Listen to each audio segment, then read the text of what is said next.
আসসালামু আলাইকুম, কেমন আছেন সবাই? আলহামদুলিল্লাহ আমি ভালো আছি। চলে আসলাম নতুন আরেকটি ব্লগ নিয়ে। ব্লগটি ভালো লাগলে লাইক, কমেন্ট, শেয়ার করবেন আর চ্যানেলটি সবাই একটু সাবস্ক্রাইব করে দিবেন।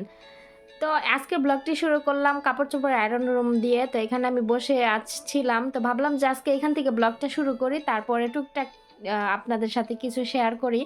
তো আজকে ব্লগ করার কোনো ইচ্ছে ছিল না। তারপরও ভাবলাম যে না, টুকটাক কিছু শেয়ার করি। তো অনেকদিন যাবতই আমি অনেক বেশি গাফিলতি করি। সবকিছু আপনাদের সাথে শেয়ার করা হয় না। তো অনেক কিছু শেয়ার করি, অনেক কিছু মিস করি। তো ভাবলাম যে না, আমি এখন থেকে চেষ্টা করব সবকিছু শেয়ার করার জন্য। আসলে এমন আলসা হয়ে গেছি, তো আলসামি ঠেলায় কিছু শেয়ার করা হয় না। আর এইদিকে আমি একটা জিনিস দেখাচ্ছিলাম, পিছনে দেখেন একটা বারবিকিউর একটা স্টিলের তো ওইটাতে বারবিকিউ করে। তো ওইটা আমি উপরে উঠায় রাখছি, কারণ আমার ম্যাডামের হাজব্যান্ড যখন পিকনিকে যায় তখন এটা নিয়ে যায়, নিয়ে গিয়া তারপরে নিয়ে আসে। আমি আবার এটা পরিষ্কার করে উপরে উঠায় রাখছি, যাতে করে উনি দেখে। আর আরবিদের একটা সমস্যা কি, ওরা সামনে জিনিস চোখে দেখে না। তো সামনে একটা জিনিস রাইখা ওইটারে সারা দুনিয়া ভরা খুঁজবো, এরকম অবস্থায় লেগে উপরে রাখছি, যাতে এই ঘরটা খুইলা ঢুকলেই দেখা যায়, যে উপর দিকে তাকাইলেই দেখা যায় যে এটা। তো ওইটা আমি আবার দেখাইতেছিলাম।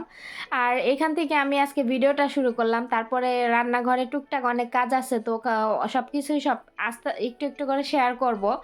তো অনেক দিন যাবতই বাজার নিয়ে আসছে, বাজারগুলো আলসামি ঠেলায় কিছু গুছানো হয় না। তো ভাবলাম যে আজকে আপনাদের সাথে করে নিয়ে গুছাই। গুছানোর পরে হচ্ছে রান্নাঘর অনেক বেশি সুন্দর লাগে, কারণ অগোছানো রান্নাঘর কিন্তু দেখতে ভাল লাগে না।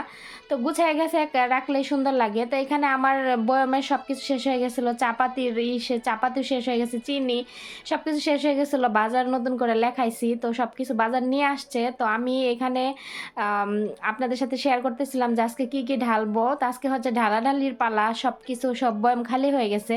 তো প্রথমে ঢেলা নিলাম চিনির পরে এখন আমি চিনির আরেকটা প্যাকেট আমি বড় একটা বয়মে ঢেলা নিব। তো যাতে করে আমার পরবর্তীতে নিতে সুবিধা হয়, বারবার প্যাকেট কাটা ঢালা এগুলো ঝামেলা হয়ে যায়, এজন্য একবারে ঢেলে রাখলাম। এদিকে হচ্ছে আমি চাপাতি নিয়ে আসছে, তো চাপাতির ইয়াগুলো ও, ঢাইলা নিতেছি। আর এই চাপাতির নামটা যেন কি, যাই হোক নাম দেখা হয় নাই। তো আমার ম্যাডাম আবার লিপটনের চাপাতি খায়, লিপটনের চাপাতি চা অনেক বেশি মজা হয়। তো এজন্য তো আজকে ম্যাডাম লিপটনের এক প্যাকেট নিয়ে আসছে, ওইটাও আপনাদের সাথে আরেকটা ভিডিওতে শেয়ার করব ইনশাল্লাহ। তারপরে এই যে চাপাতিটাও ঢেলা নিলাম, বাকি অনেকটুকু ছিল, ওইটা আবার আরেকটা বয়মে ঢেলা নিলাম। এই প্যাকেটটা দেখা যাচ্ছে ছোট, কিন্তু ভিতরে অনেক চাপাতি ছিল। মানে এত বড় একটা বয়মে ঢাললাম, তারপরেও এই বয়মে আবার অর্ধেকের বেশি ভরে গেছে, মানে অনেক বেশি জাতা ছিল চাপাতিগুলো। তো ঢালাঢালি এখানে ঢালতেছি, ঢালার পরে এখন এগুলা গুছায় নিব। আর ওইদিকে আমি রান্না বান্নাও বসাই দিছি, আর এইদিকে এগুলা করতেছি। আজকে রান্না ঘরে তাড়াতাড়ি চলে আসছি, আর রান্নার বেশি ঝামেলা ছিল না। আজকে মাংস বসাই দিয়ে তারপরে এই কাজগুলো করতেছিলাম। আবার ডিম নিয়ে আসছিল, ডিমগুলো এখন আমি করে সাজাই নিব।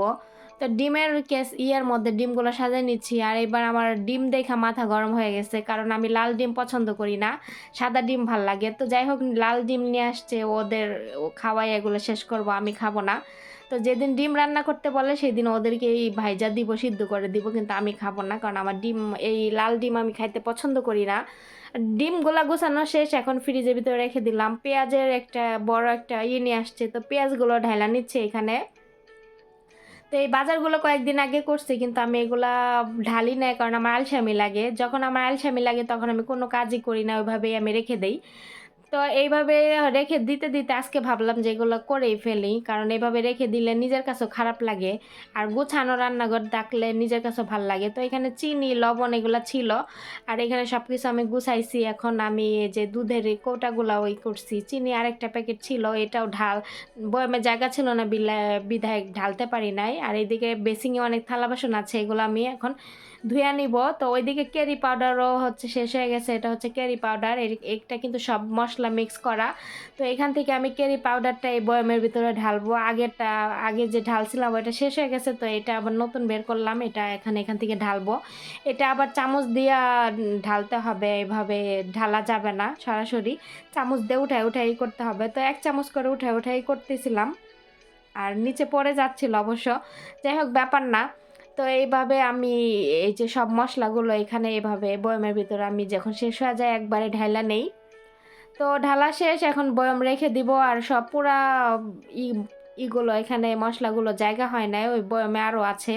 তো নেক্সট এটা শেষ হইলে আবার যখন ঢালবো তখন শেষ হয়ে যাবে ইনশাল্লাহ। আর এদিকে যে আমার সব মশলা আমি ব্যবহার করি প্রতিদিন, এগুলো এইভাবে আমি সাজায় রাখছি এখানে। তারপরে এই যে চালের কথা বলি, তো বাংলাদেশের চাল আর এখানকার চাল কি এক কিনা আমি এটাই দেখাইতেছিলাম। এখানে বাসমতি চাল, আমাদের দেশে যে বাসমতি চাল কিন্তু 150 টাকা কেজি না কত টাকা কেজি আমি সঠিক জানি না।